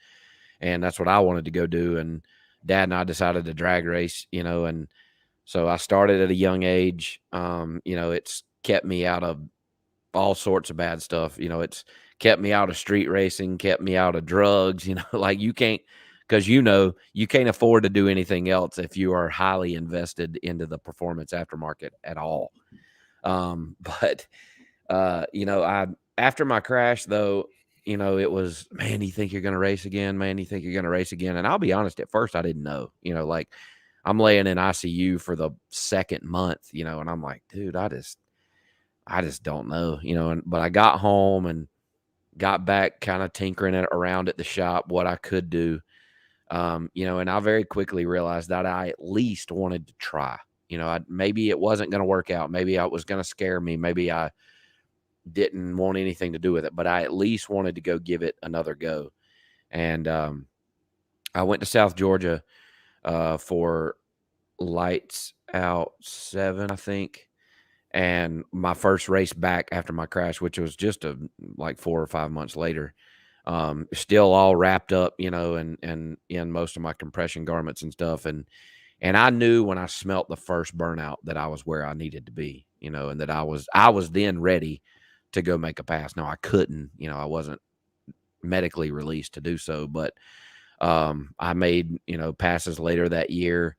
And then the next Lights Out, which was Lights Out 8, you know, was my first race back. But it's just, it's one of those things that it's in your blood, you know, I feed and off of the competition, you know, and the adrenaline from the speed, you know, and whatnot. And I've over the years have kind of pride myself on being a decent driver, you know, and it's going out there and running good and chasing that win light, you know, is just something I can't get away from, you know, and it's something that I strive for every day. You know, I work in it day in and day out, and it's just something I couldn't get away from.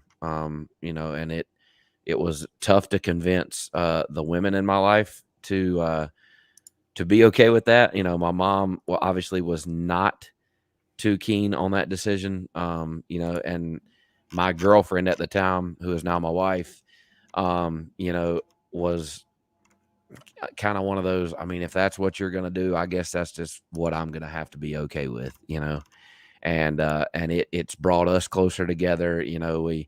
We have a motorhome, and we take the dogs, who are peacefully asleep on the couch over here. We take them with us, and we make it a full family deal, right? And it's just it's what gets me going in the morning. There's nothing like it. A large majority of my very close friends come from the drag racing community, people I talk to every single day. The great companies, Doug Cook, Andy Cook, Brian, everybody at Motion Raceworks, Cleater, they are a huge sponsor of mine. They sponsor literally anything that I'll drive. They're like, yep, we're in. And it's guys like that, that have stood behind me since the early days. Tommy Kirk and everybody at MacFab Beadlocks, like I was a part of MacFab before MacFab was a beadlock company, and it's just people like that who have been such a huge part, of my career for so long, that I feel like I owe it to, to keep going out there and keep kicking ass and keep doing what I do, and people like you guys that bring me on shows like the Power Hour and the West Buck Show and, and all these great podcasts and, mine and Chad Reynolds deal, Beards, Burnouts, and Beer. There's just so much that feeds into why I do what I do, and it's just what keeps me going, and I love it, and I hope that I do it until the day I die, and that's my plan, obviously, as long as we are allowed to do so. But that's it, man. I eat, sleep, and breathe it. My wife gets tired of hearing race car videos on my phone when we're sitting here after dinner, and gets tired of hearing me talk about it all the time, and here I am at 10:30 on like my 40-second podcast over the past couple of weeks, but dude, I love it. Like if you want to do another one tomorrow night, call me and we may just talk about the same shit over again, but I'll change it up a little bit, but I love it, man. It's like, it fires me up. I leave for Vegas on Thursday for the final race of the NHRA E3 Spark Plugs NHRA Pro Mod Series. Going to go out there in that beautiful turbo air and try to grab us our second Wally for the year, close out the year on a high note. And then I'm going to no prep race the rest of the year. We've got the Snowbirds down at Bradenton. We're going to race for that 50,000 in the Pro Mod.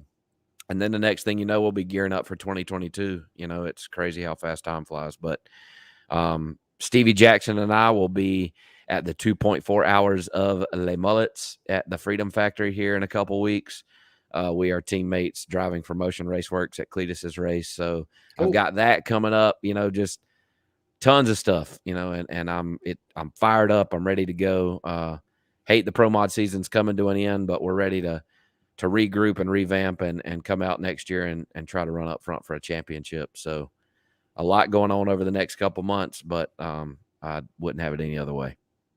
Well, you and Stevie show the drag racing community well in that setting at the Les Mullets, and I definitely hope when y'all roll the dice of putting the car in the beams at Las Vegas that the numbers turn up favorable. Yes, sir. With win lights. Before I let you go, very quickly, plug all that information on where folks can follow you, especially that show with Beards, Beer, and Burnouts, or however the combination went out.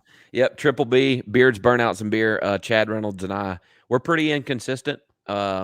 He's building a house.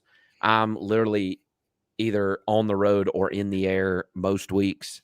We usually do it on Tuesday nights at around 7:30. We haven't in a couple weeks, but we always say we're going to do it next week. Never do, but at some point we'll be back. But you can follow me on my Instagram, just Lyle Barnett.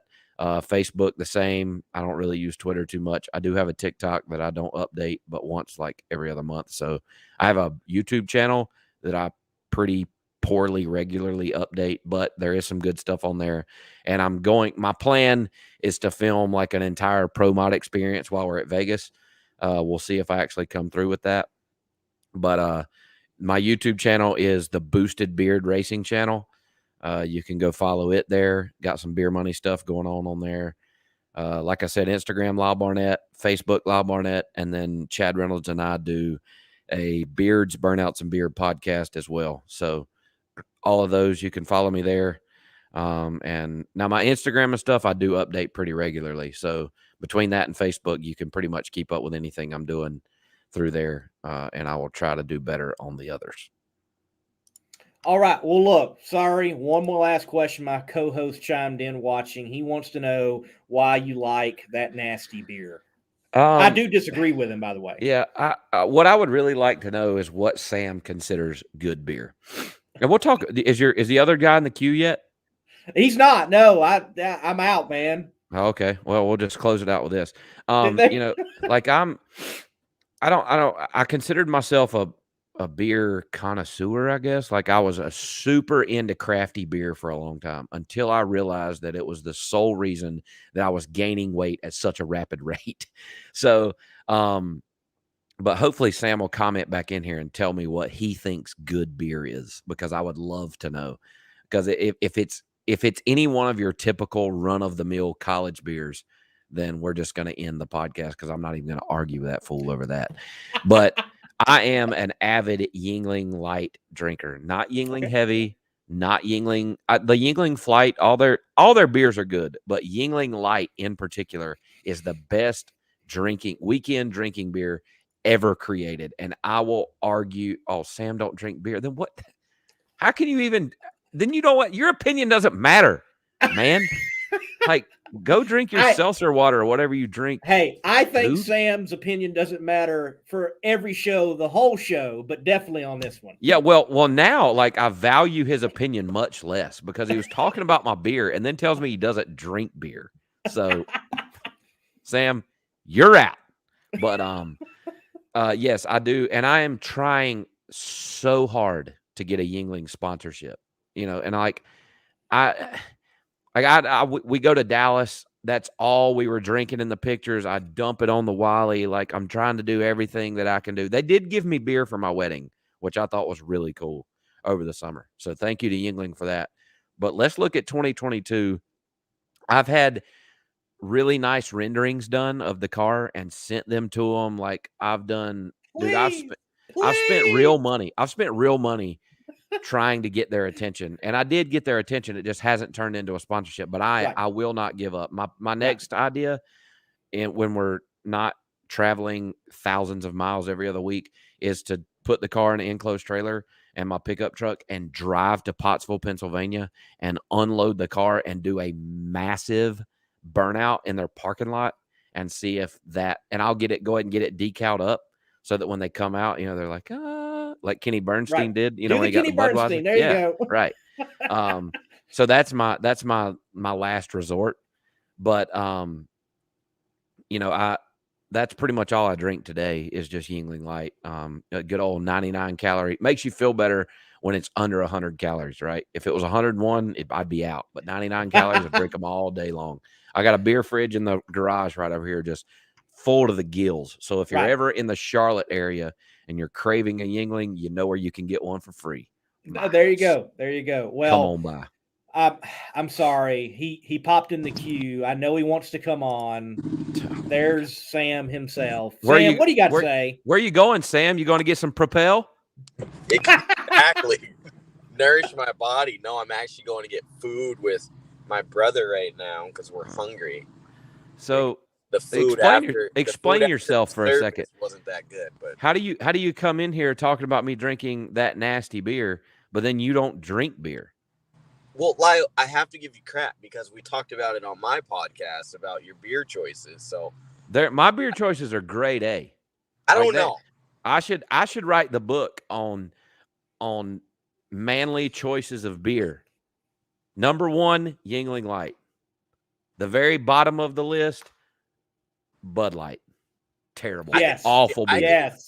Terrible beer. If you're a Bud Light drinker, I'm sorry, but that shit is terrible.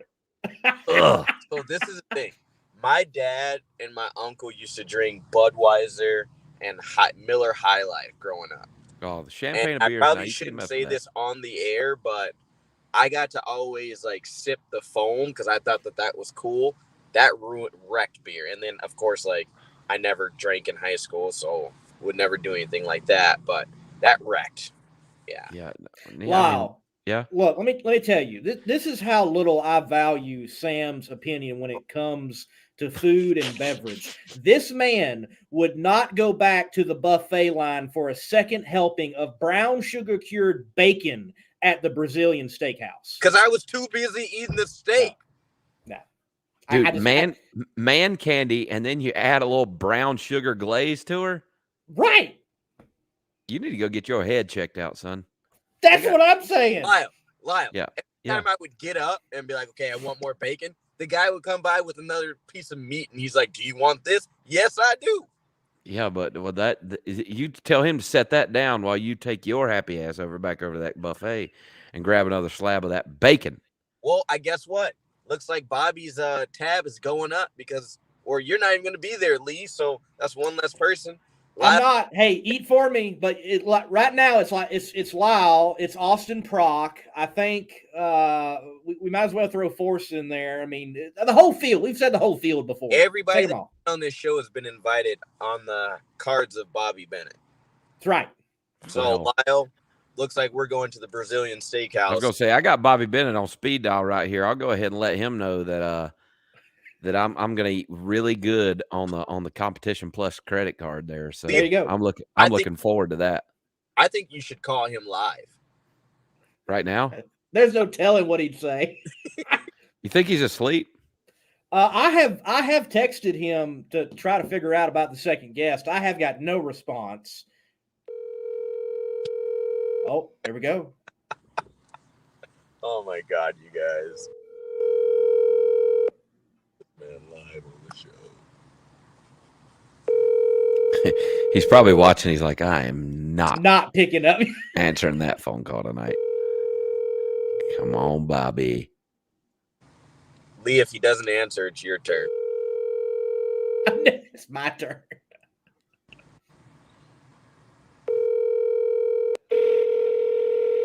Nope. That's going to voicemail. Denied. Man, Bobby leaving us hanging. He hits you with the after hour button. He's like, yeah, I'm probably on Do Not Disturb because it's almost 11 o'clock. Hey, so, Sammy, are any of y'all coming to Vegas? I am. Yeah, he is. You are. I will not be. I will not be. But for me, I'll try it. Oh. He's calling you. Uh-oh. We're all getting fired after this. Bobby Bennett. Yes, sir. You're live on the Competition Plus Power Hour. Oh my goodness. Right now. Oh my goodness. Yeah. I've got you right up to the microphone. So, Sam and Lee told me that that Brazilian steakhouse dinner was on you for me. Is that good? You good with Absolutely. Absolutely. Did y'all hear that? Hear that, boys? I heard it. We got it on air. It's live. All right. Well, we just want. I mean, I hated to call you at 11 o'clock. But I got really excited, and I just wanted to make sure. Actually, it was Slam and Sammy that brought this up. So if you need to fire anybody tomorrow, he'd be the guy. Yeah, but then I got to replace him, and that's a whole bad thing. No, we just wanted to call you and give you some crap. Thank you, man. All right, dude. You. See ya. Bye. Definitely sounded like he was asleep. So, Sammy, that's your fault. How are you? Good. You have 2 pink lemonades? You called him. Hey, I want a number 7. Make it a large apple Without pie. pink lemonade. Yeah, pink because lemonade. We're men. Oh. All right, here you go, boys. Since you guys say I have bad taste in food, I'm going to show the whole world here. If I can even turn, I don't think I can turn my camera around. So there you guys go, right there. Wow, little in and out action. In and out. Little in and out action for. In and out. Okay. Sammy, where are you at right now? I'm in San Diego, where I'm originally from. Oh, that sounds terrible. I'm here. I came for a funeral, and That is terrible. then I heard you guys talking about beer, so I figured I'd give you crap. And so my little big brother, because I'm like the smallest one in our family, I guess. He said he wanted In-N-Out, so we came to In-N-Out. Hey, so we Well, talked about it sir, last night. Can we agreed or disagreed from you guys that no prep, and in particular the Street Outlaws guys, we can even specify it to the 405. Well, I guess Kai and them from NOLA would fall into that group. But that group of people, the best thing for the sport of drag racing in the past 10 years. Hands down. Agree. Okay. I think so as well. I've been told that I was crazy for thinking that. But if you look at the stands and the crowds that come and watch these No Prep Kings events and whatnot, if you can talk to these fans and they literally know nothing else except No Prep Kings, and I've talked to some fans that have, because I've ran a couple of those events in Small Tire and Beer Money this year. And a couple of those fans are starting to venture out, and start going to their local tracks and whatnot. And it's simply because they watch No Prep Kings on the Discovery Channel, and Wes and I and Mike Carpenter and JT talked about it last night, and I said that I think that those guys, sorry, we completely changed the subject here, but I was thinking about it, are 100% the best thing to happen to drag racing in the past 10 years. I think so. I think it's brought a lot of people too that have not, brought a car out in a while. Yep. Don't really want to bracket race anymore or anything like that. I think it's brought a lot of cars out, and then it's brought the street guys out too. Yep. The street car scene has been big for years, but now you're starting to see a lot of those people purposely build their cars for street and strip so they can run that kind of event, or an event like Drag Week and stuff like that. Right. Which, by the way, Tom Bailey's Sick Week is going to be awesome. I don't know if y'all saw any of that, the deal that he's doing. So Tom Bailey, he's got that Sick magazine, and he's having a Drag Week style event, solely based pretty much in Florida. I think maybe they go to South Georgia, which isn't far up into Georgia from Florida. But he's having what he's calling Sick Week. And instead of it being a 400 to 600 mile trek between tracks, it'll be like a 200-mile deal. And then he's allowing more time for people to hang out and drink and do their thing at the hotels, more of a camaraderie style deal, instead of it being just a strenuous drive every day. I think it's maybe 3 or 4 tracks, a couple in Florida, and then maybe into South Georgia. And it's going to be a Drag Week style event. I think it's at the beginning of next year. So I'm super pumped. We're going to go be a part of that. And hang out at that deal. So you saying Drag Week made me think of that, but Motion Raceworks obviously heavily involved in that and whatnot. So I think it's going to be awesome. Love those type of events. I love the diversity that we have in drag racing, period. Yeah. You look at the circle track world, though I love circle track racing, especially in the Southeast. Like when I was growing up, it was like late models. That was it. You didn't even see a modified. Right. It was, but you go to the world of drag racing, we have so many different flavors. And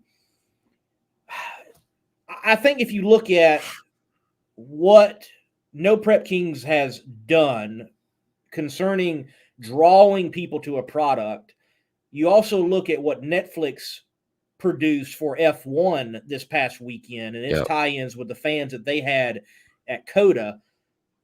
Yeah, you've got to be asking yourself, how can we showcase our personalities from head to toe in this sport and not just the cars? Because I ultimately believe that people gravitate to a person over a mechanical object. The cars are cool, but they gravitate towards people. They become a fan, or they become an individual that does not pull for another individual one way or the other, and that's who actually pulls you in. Yep. Yeah, I think they gravitate to that and the story behind them, right, like that's huge. If I'm the NHRA, I'm trying to call up, Discovery Channel and like, hey, can we match race a funny car and a no prep car? And I get the funny car probably is going to go nowhere, but it would look cool while it's doing it, you know? No kidding. Yeah, and I think the drivers that the fans follow that have as many haters as they do fans are even better. Like you got to have both, because when it comes from, like from my standpoint, that there's no such thing as bad publicity, right? Like somebody that's saying, well, Lyle's just a no driving SOB, or whatever. Like if they're talking about it on the internet, that's as good for me as it is somebody telling me I'm the best there ever was, so. Do you have anyone that honestly says that? Like, I'm being honest right now. Like, I think if you say 9 out of 10 people are no one's going to say anything bad about you though. Well, nobody's ever told me I'm a no driving, but no, I mean, I've definitely had people, and most of the time it's them disagreeing with something I've said or something that I've done, or something like that. But I have had people that have been negative towards me, I guess you would say. But yeah, I mean, no, most of the time nobody's MFing me because I'm a no driving, what. I don't know. I guess for me, like I was a fanboy of you before I even met you. Right. Like, I mean, let's be honest. I read your story after it happened, after, watching the videos and everything like that. I actually used clips from your accident and your helmet in one of my safety videos that I did for my business, Mad Bro Motorsports. And then to come down to meet you at World Door Slammers, and then we hung out with Wes and everyone in the hotel room, and then had you on my podcast and everything else like that. So I'm like, if you don't like this guy because his driving style, like, hang around him and his crew for about 10 minutes, and I guarantee you'll change your mind. Like, there are some local no prep teams that don't care for us too much, but really it's just because pretty much anywhere we show up at, we're just whipping ass all over the place, so they get tired of seeing me show up. But nah, man, we've definitely got way more friends than we do enemies in and around the drag racing world. I said it earlier in the show. It's the drag racing community is a wonderful thing, and they're a strong group of people that most of the time we all pull in the same direction, and it can be a pretty powerful deal, if used right, so it's just cool to be a part of that. Hey, Lee, somebody that's even better than Lyle? Who's that? His wife. I won't disagree with that. Better looking anyway. She rocks. Like, honestly. She puts up with a lot, man. I'm a lot to deal with. I keep her on her toes and keep her. She's had never flown much before she met me, and she's probably booked more miles this year in an airplane than most. So she's a trooper, man. She does pretty good. Lyle, keeping the house afloat, keeping the dogs alive, and me alive when I'm here. Yeah. Hey, Lyle, don't forget when you get off of here, tell her I'm still holding her to that deal and that promise we made in Florida this year. Okay. All right. She'll know exactly what I'm talking about. I'm not going to go wake her up to tell her that because that results in me getting my eyeballs clawed out of my head. But I will tell her tomorrow. Yeah. I'll tell her in the morning. Lee, and on my show, on my podcast, Lyle said that I could drive his car. Bigger money.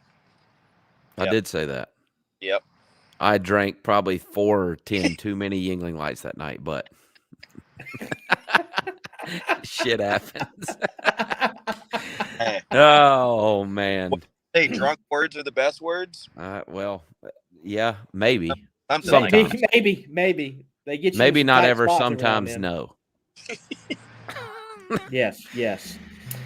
Well, gentlemen, look, to you, Lyle, thank you for hanging out. We didn't have the second guest show up. Something Absolutely. And to everybody out there watching, look, I'll put it on my shoulders. I send the email out for this actual show and the link and everything. And we were trying to work out literally time zones from Eastern Standard Time to Sydney, Australia. And sometimes things can get mixed up. They're actually already in the future. It's Wednesday for them. And almost 2:00 in the afternoon. So something went haywire somewhere.